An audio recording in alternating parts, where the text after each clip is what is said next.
Okay, so and we can see that by looking at it. Okay, so it's been adding extra detail and extra creases in here by adding mesh to the low poly.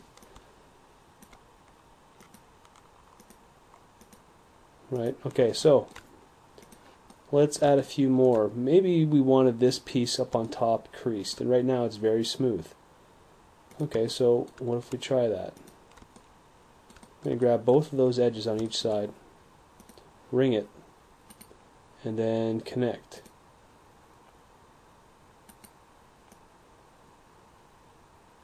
Okay, so if I pinch those together, you can now see that it's, you know, it's a peak now instead of a rounded curve.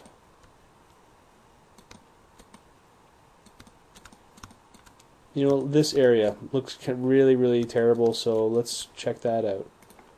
Let's look at these edges in here. Oops, wrong object selected.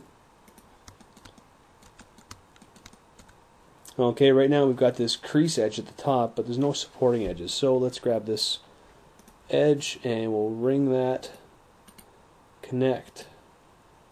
Okay, I mean already it's showing a lot of promise. So what we've done is right now we've added this crease right down the middle, or this extra edge down the middle. And I'm going to slide that up and down to show you the effects of moving geometry using this method of modeling.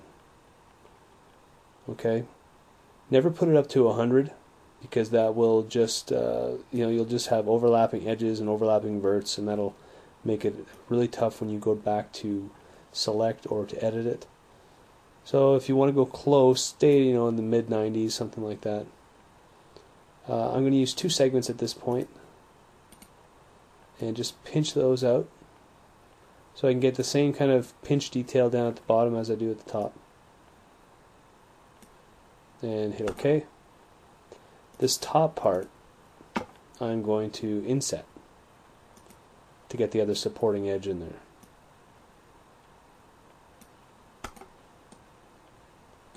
And I'm going to do another one around here. Ring, connect. Sure, that looks fine. Alright, so now we've got a much nicer looking piece. Maybe I'll lower this down a little bit.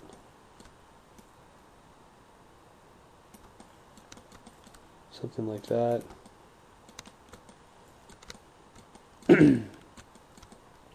Now this edge isn't quite working for me. It looks kind of too rounded and too narrow.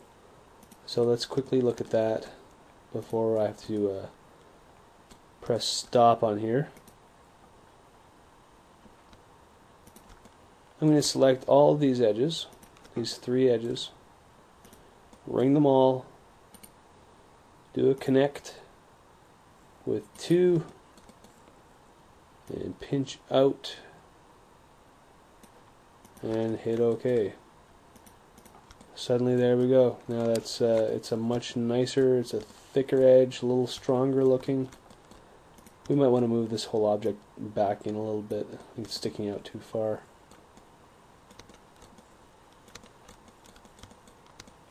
Okay, what we could do, instead of adding in a sphere on top, or adding in another extruder in there, we could just even put a sphere.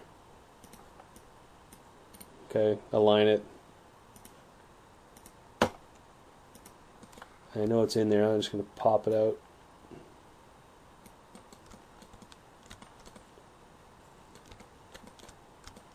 Okay, now let's give it one color.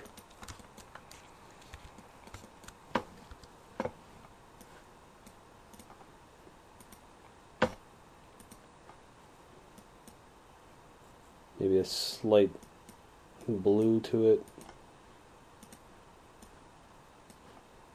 And we'll turn up the spec.